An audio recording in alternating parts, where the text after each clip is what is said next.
Magandang araw mga kabikir. Ang lutuin ko ngayon sa kaldero, itong langka bread or jackfruit bread.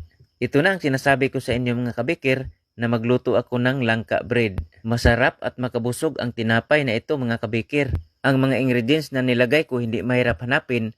Dahil ang mga ingredients, 1/2 cup first class flour, 2 and 1/2 cup third class flour. Naglagay din ako ng 1 and 1/2 tablespoon baking powder, 1 and 1/2 cup sugar, 3 tablespoon oil. Ang langka na nilagay ko, 1/2 cup. Hiniwa ko ng pino mga kabikir. Naglagay na din ako ng 1/4 cup cheese mga kabikir na binitso ba sa Bisaya pa.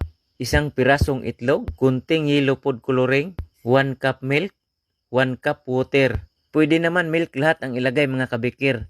Pwede rin tubig lahat ang ilagay. Depende yan sa inyo mga kabikir. Basta tama lang ang sukat, 2 cup. Hinalo ko hanggang sa wala nang namumuong harina.